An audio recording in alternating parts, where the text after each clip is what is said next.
The 200-year-old story of Union University is one of faithfulness and resilience. Through complex beginnings on the American frontier, to unified efforts among Tennessee Baptists, to a modern era characterized by mission fidelity and conviction, Union University has, for 2 centuries, been an institution characterized by its motto, Religio et Eruditio, faith and learning.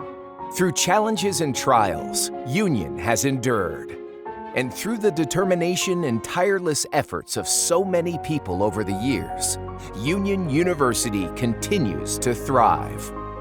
But ultimately, Union's success is not due to the efforts of any person or group of people, but to the steadfastness and faithfulness of God.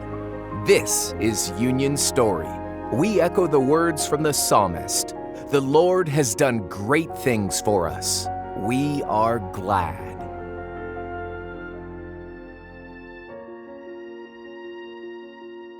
The timeline of Union University is a complicated history, and even those who've worked hard at trying to write the history have acknowledged that it's not only complicated but complex. And I think we need to see it as part of the pioneer spirit. Being a history major, I'm particularly fascinated by the westward movement of the population in the late 1700s, early 1800s. I was really interested in seeing Union's place in the midst of that progression. There was great westward expansion at that time. Madison County had been formed in 1821. Jackson had been formed in 1822. As the new city and county began to grow and develop, certain things were needed. The interesting thing is, within a couple of years of the settlement of Jackson, a school is started. February 3rd, 1823 was the first day of operation. In fact, that was the first Monday in February. The year before, the founders had said within the next February, the first Monday of the next February, they would start the Jackson Male Academy. Beginnings, which was very small and oftentimes very difficult. The town was very small. The school was very small, but they would do things like the trivium and the quadrivium, the classic liberal arts studies. Complicated story from 1823 to the present, but that's the humble beginnings. It's not unusual for great institutions to have humble beginnings like that. I mean, Princeton University started as a log college. Virtually every private college university in the United States and some of the public institutions have their start with an academy. Jackson Male Academy started in 1823 to serve the city. Had board members from 3 churches, the Presbyterian, the Methodist, and the Baptist churches, as well as several Masons who were involved. So Union's initial origins were founded in a Christian context, but not intentionally founded as a Christian institution. That came over time. But that school soon became West Tennessee College. And West Tennessee College began to grow up and to develop and to become a pretty good school, recognized as the most important school on the west side of the state. There was an East Tennessee College that had been formed decades earlier that became the University of Tennessee. And then there was a school in the middle of the state called Nashville University, and then a school on the west side called West Tennessee College. Very few institutions started with the name they have now. I, of course, spent 9 years as head of the Association of Baptist Colleges and Universities, so it was on most of the college campuses. And virtually every one of them, when you read their story, they start with another name and they evolve as need and identity and sometimes donors come along.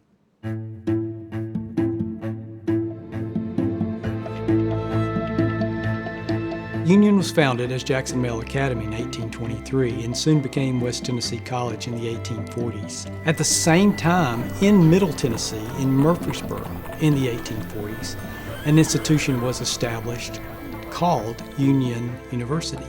And Union was really the work of Baptists there in the central part of the state, in Middle Tennessee. And that grew and prospered under some significant leadership. People like Joseph H. Eaton, J. H. Eaton, was really significant in that, as well as the other prominent Baptists in the state that helped that grow.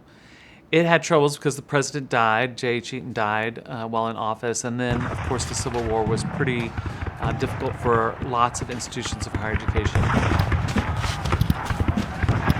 The Civil War came along and the campus really sustained a lot of damage. Continuing with the timeline, you go from 1823 to the 1840s, the start of West Tennessee College and Union University in Murfreesboro. Then in 1874, the Tennessee Baptist Convention is established. Early on, there were 3 Tennessee Baptist conventions. An East Tennessee Baptist Convention, Middle Tennessee. I mean, up until just recent decades, you referred to the 3 great states of Tennessee. Because of the geography, the lack of railroads, it was hard to have a full state convention. But by 1874, the state was able to have a full state convention. They came together with 2 primary directives: a unification committee to unite East, Middle, and West Tennessee, and an educational committee to start an institution to prepare and serve Baptists in the state of Tennessee. And so the idea was, hey, this West Tennessee College could be a regional university for not just West Tennessee, but really all of the surrounding states as well. And so they approached West Tennessee College about assuming that school, which is what took place. It was named Southwest Baptist University. Baptists were looking for an outpost to establish more Baptist colleges as the population moved west. So we were the home base, not for church planting, but for college planting. Ouachita, for example, was started by a professor at Union who became its first president when they were established. And it's that westward movement of the population that caused Baptists to see the need to have some kind of outpost that would help others get started. And so West Tennessee College merged into Southwest Baptist University. Just a few years before this, actually 1873, shortly after the Civil War, the school in Murfreesboro had been forced to close. And so this new school in Southwest Baptist University started with several faculty members or graduates from the Murfreesboro school. And they started with the library, with the Eaton Library, that helped to strengthen the work. So key dates, 1823, 1840s, 1874-75, Southwest Baptist University. The folks from Murfreesboro wanted to name it Union University from the beginning, but right after the Civil War, naming something Union was not warmly received. But they continued to petition the board, and the board began to study it about a decade later. And so they studied the name change for a long, long time. But in 1907, another critical date, it's a name change from Southwest Baptist University to Union University, thus officially connecting all the heritage of the Murfreesboro School with this institution that legally has been passed down from Jackson Male Academy to West Tennessee College to Southwest Baptist University to Union University. Using the name Union from Middle Tennessee in West Tennessee was a part of that pulling people together, unifying the convention. At the same time, in the early 1900s, when Union University's name is changed, there's a school up in Martin, Tennessee, that the Baptists started, also a junior college called Hall Moody Institution, named after two pastors who had served First Baptist Church of Martin. And the leadership for this Hall Moody Junior College was Dr. Pinnock, who's has the key building on the current campus. Dr. Pinnock was vitally involved, and Dr. Waters was a key leader of this Hall Moody School as well. And a little bit later, Hall Moody College, which was in Martin, closed, and Union absorbed it. Essentially, it just moved south and joined with Union. I think there's no question that from the very beginning and continuing all the way down, there was the commitment to Christian faith. So you think of people like J.H. Eaton, who died at 47, but in his 47 years did incredible work advancing the institution. They grew Union to over 300 students in a very short amount of time. When Dr. Jones came and raised the academic bar at Union in the 1940s and 50s, that's carried over. And the academic standards at Union are admirable. Think about Union graduates like Hal Jackson, who went on to become a justice on the United States Supreme Court. Things like that also sort of advance the institution, engage the institution. I think about somebody like Isaac Pinnock, who was pastor of First Baptist Church in Martin, Tennessee.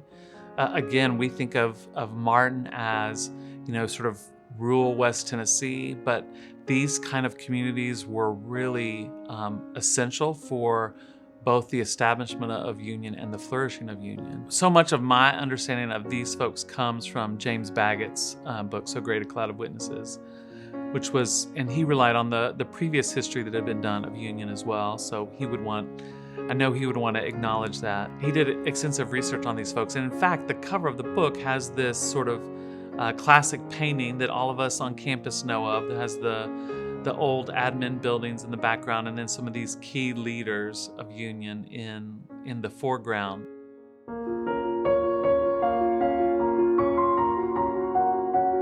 Very interesting and even inspiring to think about our roots in a city that's now 200 years old. The stories as a child were annual trips to see the ginkgo trees on the old campus, as we now call it, but just the characteristics of the physical campus were something that the city was very proud of.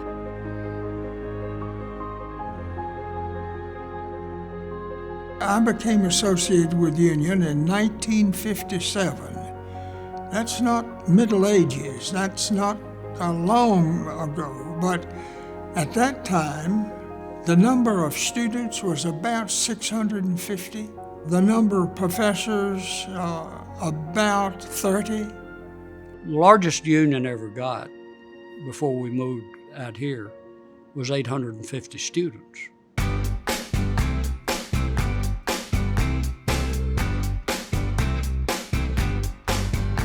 Everybody knew everybody. You knew which dorm they were in. You knew who their roommates were. I was in Adams Hall, and it was just this huge building, 3 floors, lots of guys. It was not air conditioned. People didn't go to their rooms after supper because we had that one dining hall. They stayed down in what we called the TV room, and there was always 1 or 2 card games going on. I can remember freshman week. They had freshmen wear freshman beanies.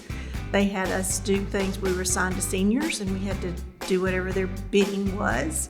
There would be air raids where they'd blow the whistle, and you'd have to get down and cover your head up in case, some senior came by. It was but that was fun. That gym, which is now TR White Sports Complex, was like the iconic basketball gym. If you talk to people around Jackson, many people have memories around the Union University gym and Rothrock Stadium. I've had the privilege over the years of being in membership at First Baptist with several members of the Union University football team. And I have loved over the years hearing their stories about the activities that they were a part of as football players.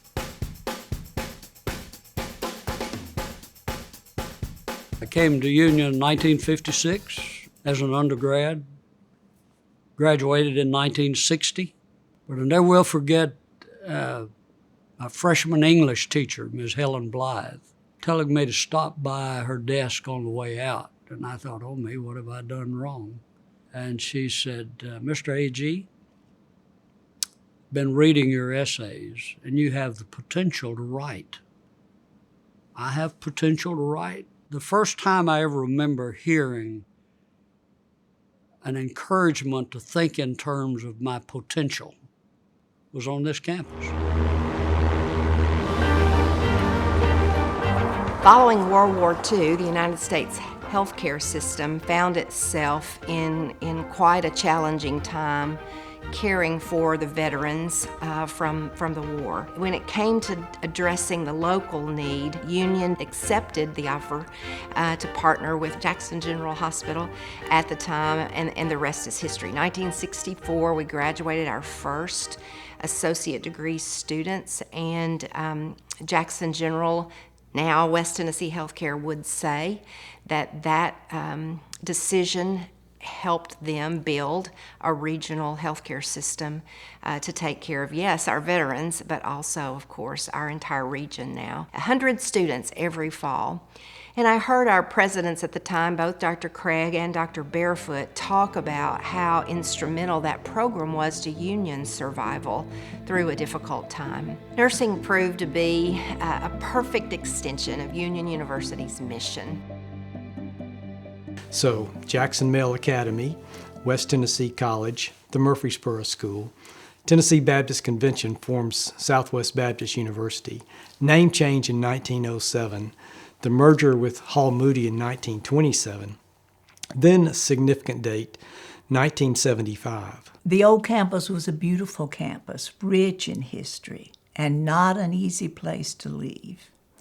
But it had become clear that any growth was not going to take place on that campus. We were hemmed in. We were actually not able to move in any direction, the railroad on one end and neighborhoods all around us. The campus up until this time had existed on the east side of downtown Jackson. But they began to look for new property as a way to re-energize the institution. They thought about moving to Memphis. An offer was made by Dr. Cockcroft, a dentist in Memphis, to give the college $5 million to relocate to Memphis. For the campus to move to another town, it would have required a vote of the Tennessee Baptist Convention in its annual November meetings, because the charter was very clear. Union University had become part of Jackson, Tennessee, and that's where it was. A lot of people from Memphis wanted the school to move to Memphis. And of course the people in Jackson didn't want that to happen. And the pastor at West Jackson then, where I was on staff, was one of the ones leading the charge to keep Union in Jackson. The city of Jackson rose up and tried very much to keep Union from even looking in that direction. The hue and cry from West Tennessee, not counting Memphis, was so great. Pastors were being organized, Union alums who were pastors and others, big time, to be against the Memphis move. In God's providence, the institution remained in Jackson, which I think everyone today offers thanks to God that has been the case, because Union has thrived and flourished. All we have to do, I think, now is to look at Union to see that God honored that decision to move to this campus. I think of Robert Craig and the visionary decision of moving from downtown to North Jackson. People at the time, were like, what in the world are you all doing moving out there? There's nothing out there. And what a brilliant decision that was. What a visionary decision that was. When it finally was settled, it's going to be here, it was like everybody breathing a little better, easier. And we made the decision to build a new campus from the ground up.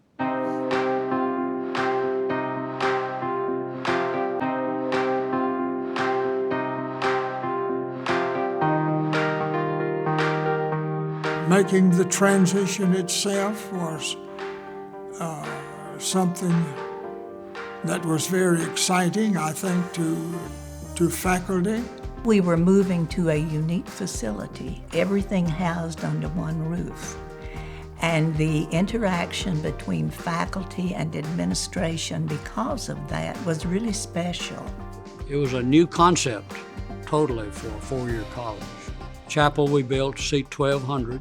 Dean of Students, who's one of my favorite people, said, "Oh, we'll never need any more than that."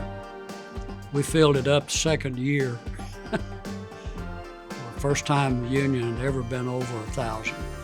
We couldn't afford to hire professional movers, so Bob Elliott rented U-Haul trucks, and the faculty and staff pitched in, and we moved ourselves. As we were talking about the history of Union University, we have to mention Mrs. Wingo. Mrs. Wingo, I love that lady. She was one of the recruiters, so she came to my high school. She knew exactly how to attract people to come to Union. She brought 2 college students into my home. I was entranced by these college students sitting in my living room. This was my junior year, and the rest of my junior year and all of my senior year, she was relentless. She would not leave me alone. But she deeply cared about me. And so I decided, just based on my relationship with her and the fact that she cared so deeply, I decided to come to Union. And so glad that I did. When I talk about my college days, I label that as 4 of the best years of my life. I felt called to ministry when I was a sophomore in high school, so I began to look at different Christian colleges. If you're an African-American student and 95% of the student body is Anglo, obviously you are going to feel a little out of place. Okay, I think that's just natural. You have 2 choices. You can isolate or integrate. So I decided I was going to try to integrate. Now, obviously that wasn't easy. I think I was well accepted here by the student body, by the faculty, by the professors, by the administration. I feel like I was fully embraced and welcomed here.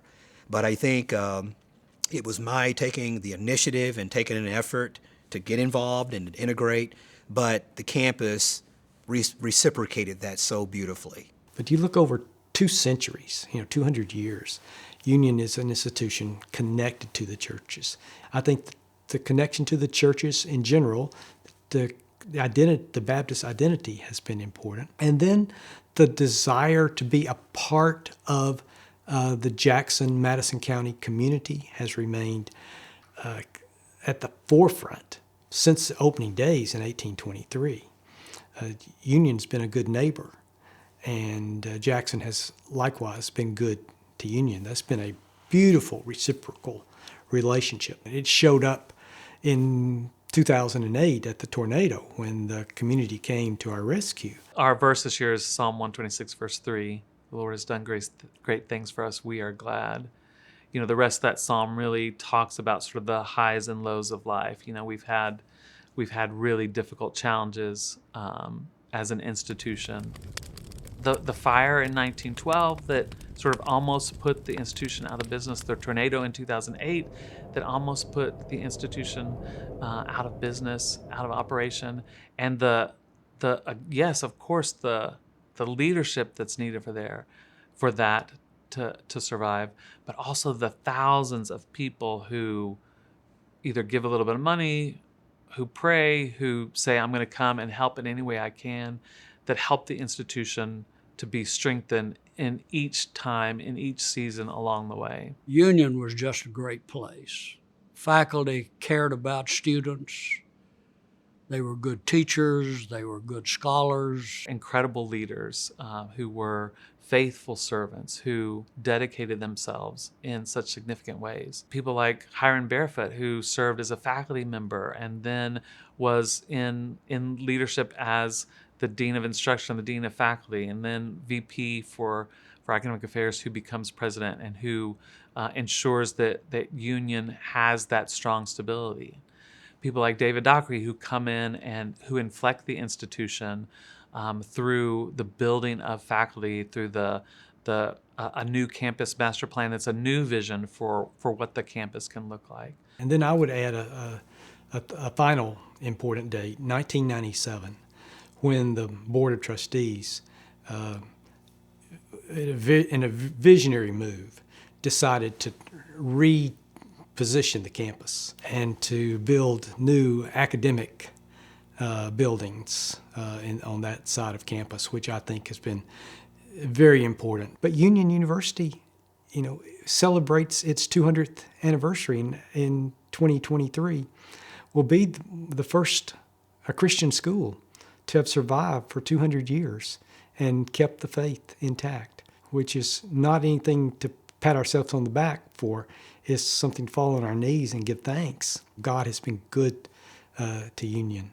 But the connection to the churches has been vitally significant for keeping Union faithful through the years. I've watched the Union and I wish it well. I mean, my career has moved me from science to college administration and state official and federal official. I was a student at Union University from the fall of 1957 until graduation in 1961. The people at the institution changed my life. There's no question about that, and I owe it. I owe the institution for that, and I won't forget it.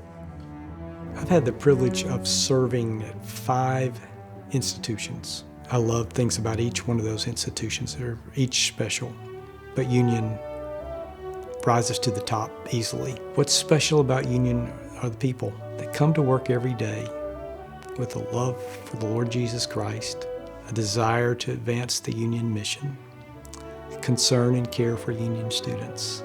And that love, concern, and care radiates across the campus. I just think there's something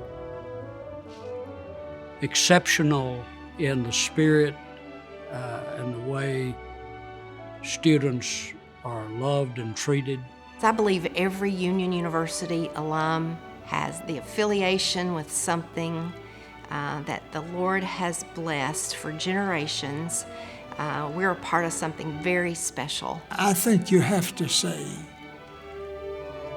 that had it not been for the grace of God and of God's hand in and on Union, that it wouldn't be where it is if it weren't for that.